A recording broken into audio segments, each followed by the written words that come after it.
In a far-off land, an old woman lived with her 3 children. They were all kind and helpful. The children were very fond of different treats from their mother and always asked her to prepare something delicious for them to eat. One day, the old woman asked the children to help her in preparing a big pancake.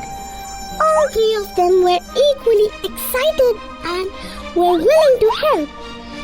They all got busy in preparations for making the big pancake.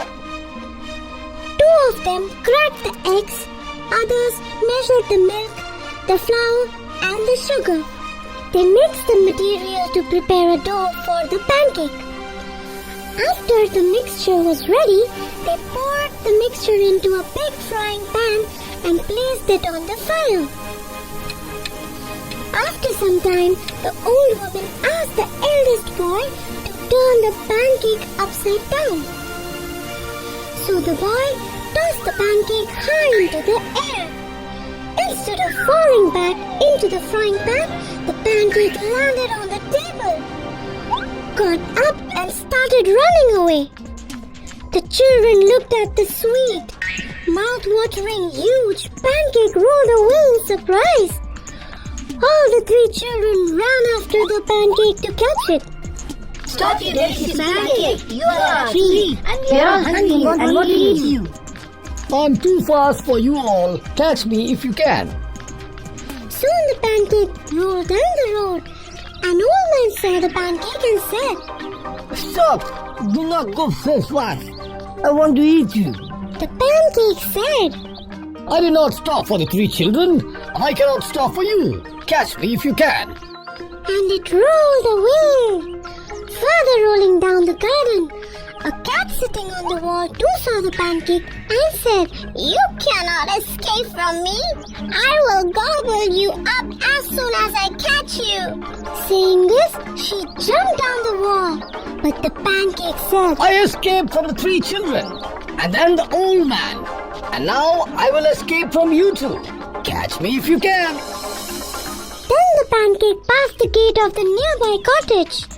A cock was sitting on the gate, saw the pancake and crowed, Stop! Or I will not spare you! I'll eat you up, you yummy pancake! The pancake said, rolling away. No, sir, you cannot eat me. I will escape from you two. I escaped the 3 children. Then I escaped from an old man. And then even a cat could not catch me. I'm too fast for you two. Catch me if you can. The cock did not give a heed to what the pancake said, and he too started running after it. As the pancake passed upon, a duck saw it. The duck too wanted to eat it. So he waddled after the pancake and shouted, Stop! I'm hungry and you smell so good. I want to eat you. You cannot escape from me. Said the duck. But the pancake said, I don't want to be eaten. First, I escaped from the 3 children.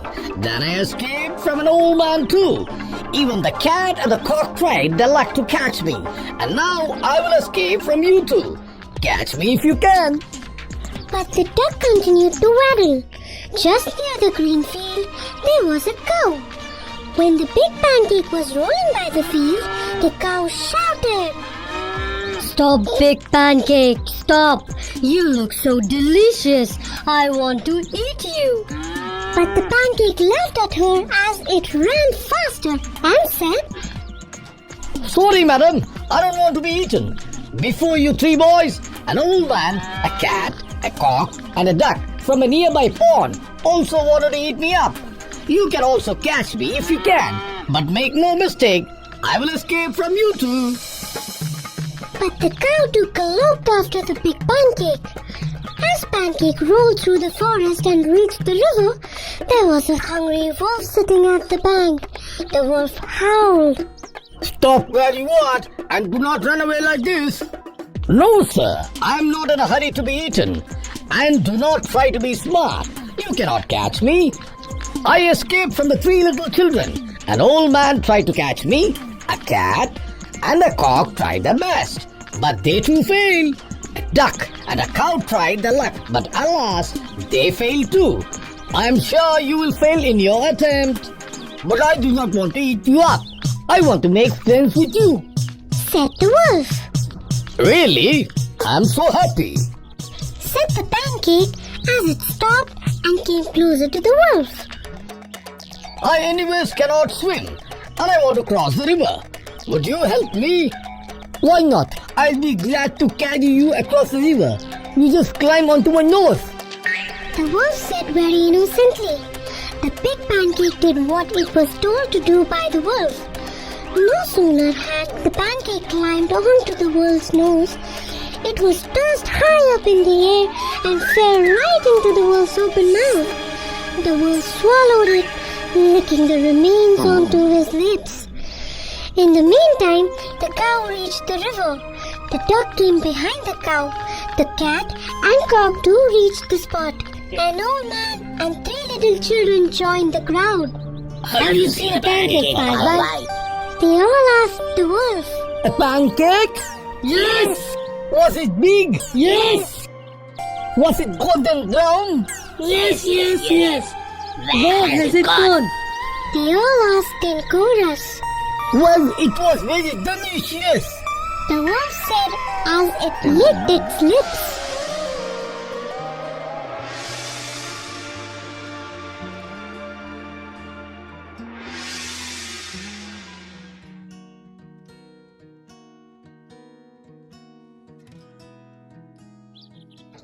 Once upon a time, a girl who wore red color riding hood was bringing treats for her grandmother.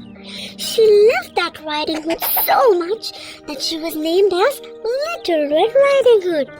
La la la la la la la la la. Singing, she went through the jungle, enjoying her path with beautiful flowers, birds, and butterflies. At a particular point, she got distracted by beautiful-looking colorful flower. She thought, wouldn't my mom be happy if I had those beautiful flowers with this wine, cake, and bread? But my mom told me to head straight to the grandmother's house and not get distracted or talk to strangers. Collecting flowers won't take much time. Ignoring her mother's sign, she went off the path and started collecting flowers. While collecting flowers, she caught a sight of berries ahead in the jungle. Her stomach growled. Oh, I have hunger. I'm sure my mother won't mind if I have a small feast of those berries. Her face lightens up and she further adds, and I can take some for Granny too. Oh, she will love me for that. She went more deep into the forest collecting those berries when suddenly bush behind her makes noise. Suddenly, a big bad wolf approached her. She was a little scared to see the wolf. What are you doing out here, little girl? The wolf asked in a voice as friendly as he could. I'm on my way to see my granny, who lives through the forest near the brook. She is all alone, so I'm going to visit her.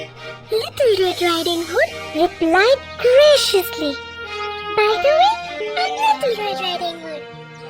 I'll head on first and let your grandmother know that you're on your way, so that you can continue picking up these berries. The wolf said cunningly. Oh, thank you so much, Mr. Wolf. Also, Bella, I'm getting good treat for her. She will be very happy. The wolf thought, The day seemed good today. I can gulp down an old woman, which will fulfill my hunger, and then a little girl as a dessert. The wolf ran quickly to his grandmother's house. Little Red Riding Hood went ahead to collect more berries when she soon realized that she had lost her way. I think I have lost my way. How will I go to Granny or back to my home now? Feeling sad, she sat on the foot of a tree and started to cry. I should have not ignored my mother's warning. While she was crying, a hunter was passing by who heard her crying and followed the sound reached her. What are you doing out here, little girl? I'm on my way to see my granny who lives through the forest near the brook, but I have lost my way. This forest is a dangerous place to be. There are some wild animals too. Come, let me help you reach your grandmother's house safely. Wild animals? But they seem to be good. I met one of them, Mr. Wolf. The cunning wicked wolf? I have been looking for him since a while now. Where is he? He left to inform my granny that I am on my way with treats for her, and I will be there soon. Oh, little girl, we should head fast to your grandmother's place. She might be in danger. Little Red Riding Hood realized what a mistake she had done by talking to the big bad wolf. She walked quickly with the hunter as she was extremely worried for her grandmother's safety. Soon enough, they reached the grandmother's house. She knocked the door and heard her voice from inside. Who is it? I'm Little Red Riding Hood, Granny. I came to meet you and got some treats for you. Oh, please, come in, my dear.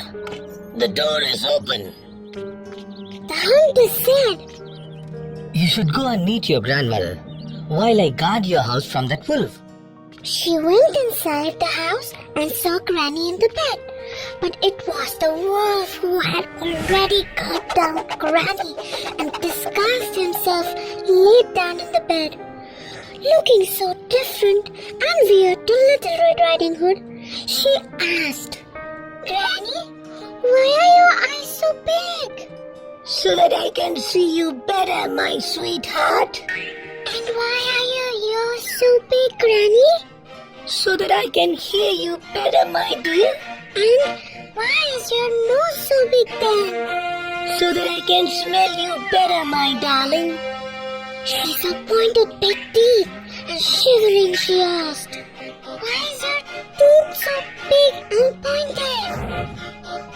At once, the wolf jumped out of the bed towards her.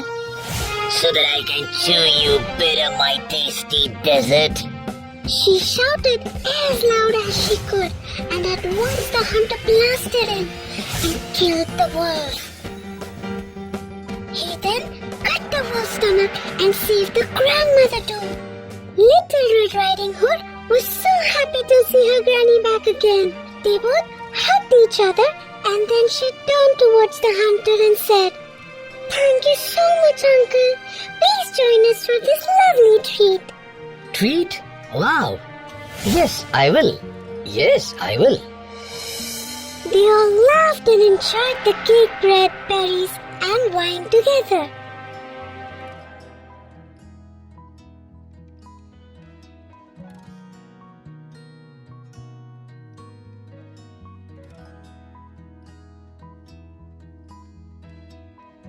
Once upon a time, there lived an evil ogre. He was extremely dangerous and had special powers of shape-shifting into animals. He used to change into a dangerous animal and used to hunt people from the nearby village for his meal. People of that village were scared for their lives. No one knew where he lived or where he comes from, except one cat named Puss from the village. Puss was a dear pet of an old miller from the same village. The miller had 3 sons. The 2 elder brothers were very lazy and left most of the hard work to the youngest. When the father died, all he owned was divided between his sons. The mill he left to the eldest son, the donkey to the second, and to the youngest he left his dear cat Puss. The elder brothers left the youngest on his own, and so he was very unhappy. He said, Alas, this cat is of no use to me, and I am too poor even to feed her. While he was sitting and thinking what he should do to get his bread and butter, Puss jumped and said, Don't worry, master. I'll get your living for you. The The miller's son could not believe on his eyes, and rubbing it in surprise, he said, You can talk. Your father left me to you as I can do many other things. If you do what I tell you to do. What can I do? Only buy me a hat, a pair of boots, and a large bag. Leave the rest on me. The miller's son spent his last pennies and gave him a very smart hat with a feather in it, a pair of brown-colored boots, and a nice large bag. The cat then put on his pair of boots and his hat and then took his bag and at once headed towards the jungle. It was a rare thing to see, and so miller's son called him Puss in Boots. Puss picked some carrots from the farm on his way to the forest and put them in the bag. Not very far from the mill, there was a rabbit warren where Puss put that bag down with its mouth wide open. He then hid himself into the bushes. As the little greedy rabbit sniffed the fresh carrots and jumped into the bag to eat, Puss pounced on the bag and pulled the string of the bag. Puss carried the bag with a fat rabbit in it on his shoulder and came to the king's palace. He bowed before the king and said, Your Majesty, I have a present for you from the estate of my master, the Prince of Carabas. Taking a fine rabbit out of his bag, he said, My master has sent this rabbit for you with his respects. The king accepted the present. In the days that followed, Puss in the Boot regularly visited the king, carrying hares, partridges, and turkeys, and presenting them all to the king in the name of Prince of Carabas. Finally, King told Puss, Tell your master that I am pleased to accept his gifts. One day, Puss heard at the palace that the king and his princess daughter were planning to drive beside the riverbank. He raced home to his master and told him about his visits to the king's palace. He then said to him, If you will follow my advice, your fortune is made. I want you to go and swim in the river. If anyone asks your name, you have to say that you are the Prince of Carabas and leave the rest to me. The miller's son did what the cat advised him to, and while he was in the water, Puss took away all his clothes and hid them in the bushes. As the king's carriage arrived, Puss ran towards them shouting, Help! Help! Help my master, the Prince of Carabas! Hearing the shouts, the king ordered the carriage to stop and asked what the matter was. Bowing before the king, said Puss, Oh, your majesty, my master was bathing and someone has stolen his clothes. He will catch the cramps and be drowned. The king ordered his servant to ride back to the palace and get one of the best suits for the prince. When the miller's son put on the royal suit, he looked just like a prince. This is my master, your majesty, the Prince of Carabas. Puss graciously introduced the miller's son to the king and the princess. Though miller's son was poor, but he looked as handsome and smart as a prince for anyone to doubt about. The king invited him to sit in his couch and said he would drive him home. Puss told the coachman where to go and ran ahead of the carriage across the field. On his way, Puss met some haymakers. He warned them. If the king asks you to whom does these fields belong, say it belongs to the Prince of Carabas. If you don't say so, the king's men will cut you into pieces. The haymakers were so frightened that they promised to obey the cat. Puss warned everybody who met him on the way. The king, who passed by after some time, wished to know, and so he asked, To whom do these fine fields belong to? The haymakers answered, To the Prince of Carabas. King was very pleased and turning to the miller's son, he said, You have a fine property.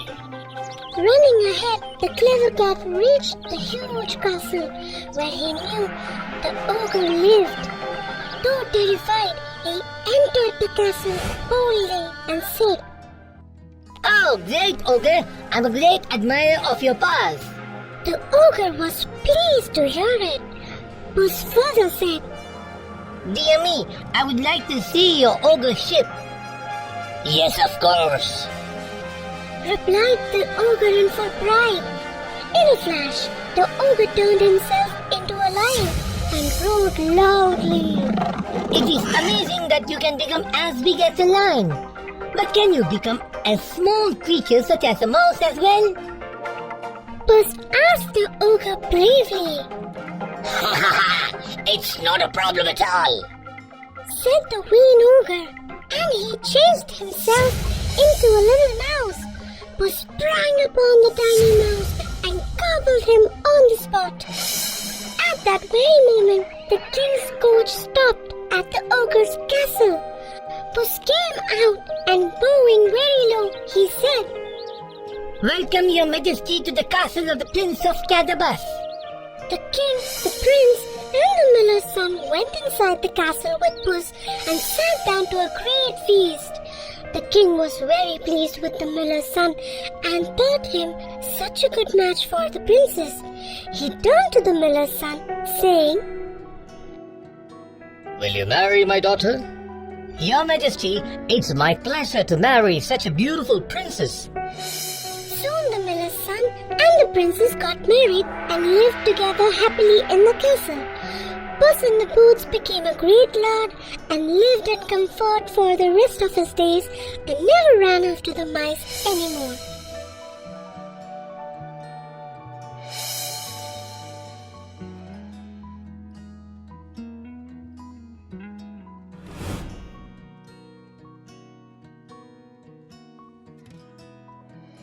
Once upon a time, an angel in heaven had a goose. She used to take good care of the goose. But once it happened that when goose was laying egg, it fell off from heaven to earth. After some days, a gosling came out of that egg. It was cute little gosling from the heaven. Years went by, and in the nearby village, there lived a farmer with his wife. They were very poor. They had nothing but a little farm where they grew vegetables that they could eat. He used to sell those vegetables and earn his livelihood. One day, the farmer's wife told him, "Wouldn't it be good if we could have some eggs from time to time? I wish we had a goose to lay us eggs daily." The farmer did not have much cash to buy a goose. So he collected some veggies and set off to the marketplace to sell all of them and perhaps get a goose in exchange. He took the goose home and took a very good care of it. He made a nest for it to lay eggs. The goose will produce eggs, which I can use for selling and eating, thought the farmer. Days passed, and one fine morning, when he went to gather some eggs for his breakfast, to his surprise, the goose had laid a golden egg. Little he knew that the goose was from that egg that was fallen from the heaven. a golden egg. If what I'm saying is true, then I'll be a rich man soon. Thought the farmer. He sold the egg in the market and got a good handsome amount for it to get rid of all his problems. But still, he felt that the money he got is not enough. So he waited curiously for the goose to lay another egg. He started taking very good care of it. Soon the morning came when he found another golden egg. He and his wife were so happy to see the egg. He immediately ran towards the market. Again, he got a very good deal for the egg, and he was soon known as rich man in the village. Days passed, And slowly and steadily, the farmer and his wife were becoming richer and richer. But as they became richer, the couple had also turned greedy and selfish. They both wanted all the richness in the world for them as soon as possible. One day, wife came up with the plan. What if we get all the golden eggs at one time? The farmer was also fascinated with the idea she had put forth. So, they both decided to cut the goose and get all the eggs inside her at one go. But greed has its own way of teaching lesson. They picked up a big sharp knife and cut the goose's belly to take out all the golden eggs right away. But it was a huge mistake.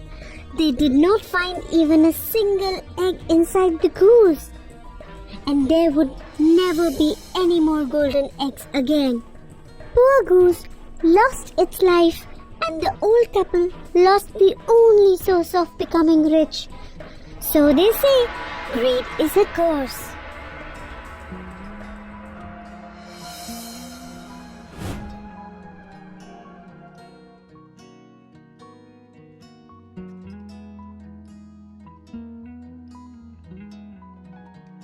Once upon a time, very long ago, an old couple lived in a village far away in a little cottage. The old woman was very fond of cooking and making special treats every day. One day, she read in her recipe book how to bake a gingerbread. She decided to make one. To enhance her treat, she made a figure out from the dough. Figure of a boy. She made 2 eyes on it with vanilla cream and lips with strawberry cream. She also dressed it with different colors and called it Gingerbread Boy. She then put the gingerbread boy into the oven to bake it. It was only after a few minutes when she heard voices coming from the oven. "Let me out! Please let me out! It's too hot in here! Please let me out!" Someone seemed to be saying. Who could it be?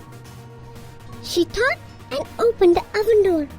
As soon as she opened the door of the oven, Gingerbread Boy jumped out and started running. The old couple could not believe on their eyes. Before they could realize anything, the Gingerbread Boy reached the road outside. They too ran behind the Gingerbread Boy. Both of them shouted, Stop, little gingerbread boy! We want to eat you! Stop! They were panting as they ran. They ran a little while but could not catch him. He was too fast for them. The gingerbread boy had gone only a little distance when he crossed the cow in the farm. The cow called for him. Stop, little boy! Stop! You look so delicious! I want to eat you! But the gingerbread boy didn't give a heed. He did not stop running. He saw cow running after him. The cow tried hard but could not catch him. He was too fast for the cow too. The gingerbread boy had not gone very far when he met a horse. I'm very hungry and you look so yummy. I must eat you. Stop! Said the horse, running after the gingerbread boy. When gingerbread boy saw the horse running behind him, he started running faster. The horse did not want the gingerbread boy to run away. On the other hand, gingerbread boy ran as fast as he could to be escaped. No doubt, the gingerbread boy had escaped the attack of an old couple and the cow successfully. He was sure to escape the horse's attack too. It was the question of his life. So he ran faster than the hungry horse. Soon he ran out of the reach of the horse too. The little gingerbread boy was sure that nobody could catch him now. As he was running through the forest, a sly old fox saw him. The gingerbread boy would make a good supper. The fox thought and called, "Hey little boy, stop! I want to talk to you." But the gingerbread boy knew what the cunning fox was up to. So he did not stop and continued running. The fox too gave in a hot chase.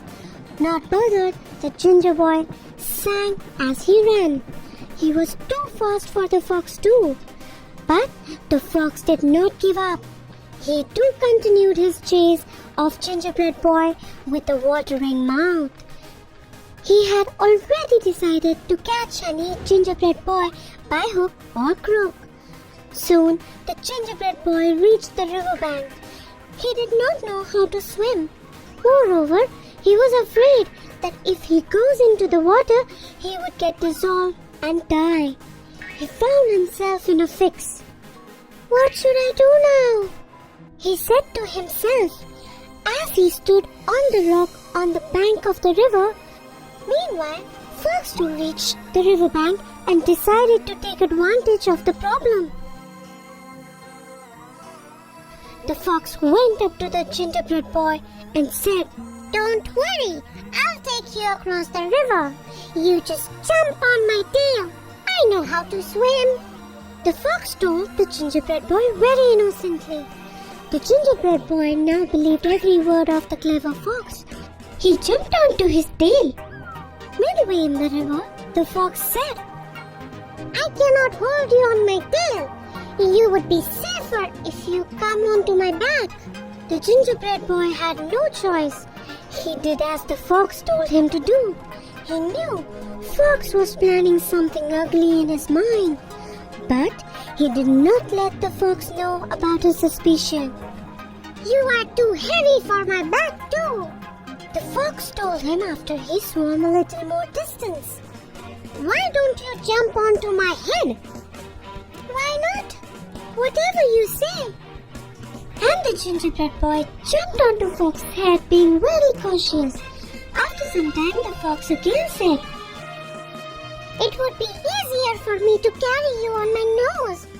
We would soon be on the other side of the river. Then you would be free to go wherever you want to go."